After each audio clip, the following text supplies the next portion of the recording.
For questions. Give us an idea of just over big picture, like your offensive philosophy. What is it? Who's it most influenced by? How would you describe it? Well, I am the product of great coaching from my time at Trinity High School in Louisville, Kentucky. Under Bob Beatty, then I played for Jeff Brom, played for Matt Wells, played for Mike Rowe, Sean Watson, Bobby Petrino, Charlie Strong, Tom Herman, Hank Carter at Lake Travis High School, Jeff Traylor, and now here with Dan. So my background is I've been blessed that I've been around some unbelievable human beings that know how to coach the game at the highest level. And offensively, our job is to get our best players the ball as many times as possible. It's not, plays are highly overrated. It's about the players, and here at Oregon we have unbelievable players. Really excited to work with them. We're really based out of a pro-style offense, but with spread principles, RPOs, run action pass, play action pass. I like to think that we're multiple in our personnel groupings and our formations, and we want to be an attacking offense that throws the ball down the field. Will Stein described you as less energetic than Kenny Dillingham the other day when we asked him. Is that an accurate description? You think you're more down to business? How would you describe yourself as a coach? I'm me. I'm Will Stein. I've been the same dude, I hope, for a long time. Treat people the right way. Coach this game hard, aggressive, passionate, and just, I love being around these guys. What was it about Oregon that made you pursue this opportunity? You know, the universe works in mysterious ways. I just did my job the best of my ability at UTSA. I was where my feet were, was not looking to leave, and I was presented with an opportunity to interview for this job with Coach Lanning, and I'd like to think I did a pretty good job to land this position. Is it surreal? I mean, your rise, it's quick, and you're coaching high school not that long ago. To be where you are now, has that been kind of a surreal process for you? Yeah, I think it's a little bit misinterpreted that I was in high school ball, yes, and it was an unbelievable opportunity. But I played major Division I football at quarterback. I coached at Texas, coached at Louisville. So before I got into high school, I was a college football coach. Went back down to high school, coached a kid named Garrett Wilson, who's a first-round draft pick, a kid named Hudson Card, at a 6A Division I school in Texas, which to me is like an FCS level, organization. And then the last 3 years at the highest level in Conference USA with really great players that went toe-to-toe with some big-time Power 5 conference foes. So football, the game of football hasn't changed. I mean, it's about blocking, it's about tackling, it's about getting really good players. And here at Oregon, I might just be working with a little bit different level player, and obviously on a grander stage, but it's something that I'm accustomed to and ready to go.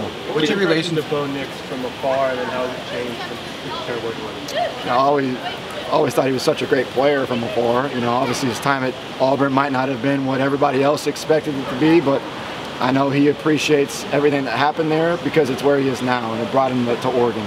And then getting on the phone with him initially, I mean, I was a little mind blown by just his intensity and what he was looking for from a coach and an offensive standpoint. And he asked questions that were extremely mature and well thought out.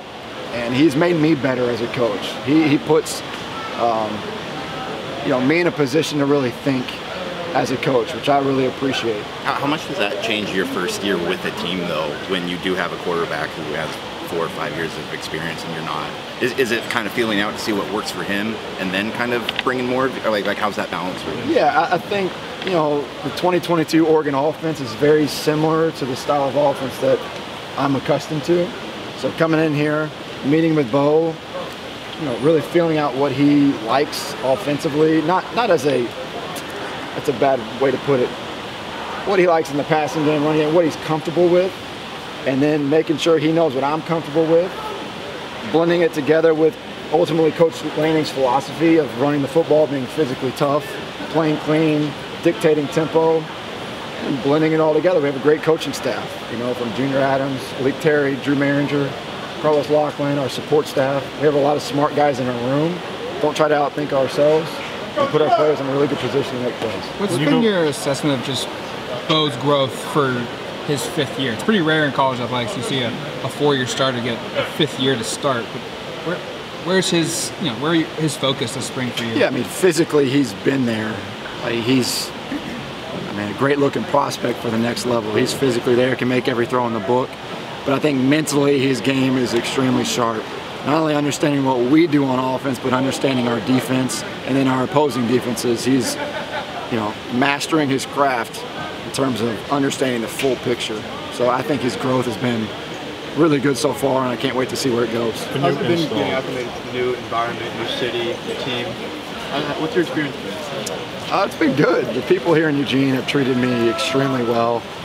Coach Lanning and the staff has welcomed me with open arms. The city of Eugene, I think it's a really underrated food scene. I really like the food. I haven't had a bad meal yet. So I'm excited to keep exploring. We haven't had a lot of time to, just since we've been here. I've been recruiting, finding a house, getting situated, but I'm excited about it. Coming into a program that had a pretty successful offense last year, how have you kind of put the Will Stein turn on it starting in the spring? Yeah, first of all, you have to recognize that there's some really good players here and they had a lot of success. So how do we build on that? I think we just fine-tune the details, tweak where we need to tweak, and then let our kids go play. My big thing is set them free. Let's not overcomplicate this game. It's always been about players. We have great players here, put them in really good positions to make plays, and let our quarterback go have a lot of fun. What are some of your goals for the offense this spring?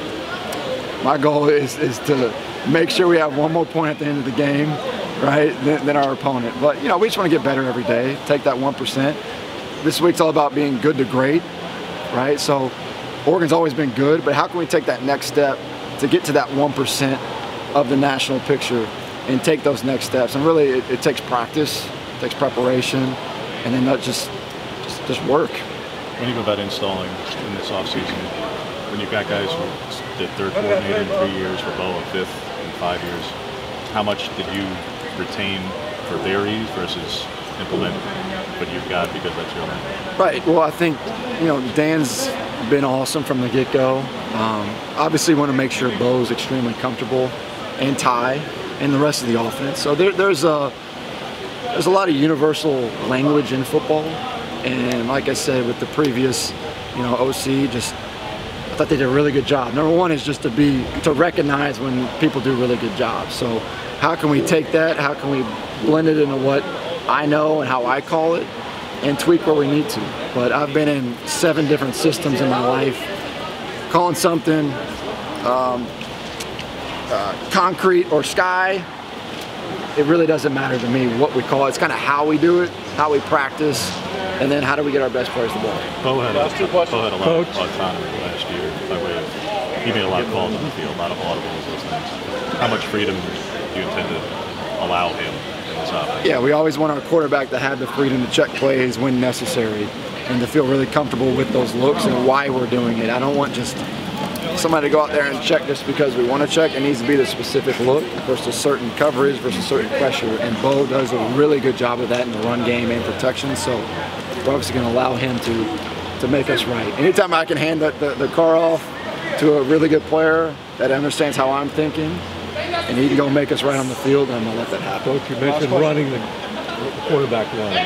21 Anthony Brown runs for 700 yards, Bo 500. How important is it in your offense for the quarterback to expect those kind of numbers, and do your backups have that ability? Yeah, running the quarterback, you have a clear numbers advantage typically in the run game. So we want our quarterback to obviously be mobile, be creative in the pocket, and there's situational, having the situational awareness when to run the quarterback is critical. So I don't plan on running our guy multiple times into loaded boxes just to do it. It's got to be really specific to the game plan.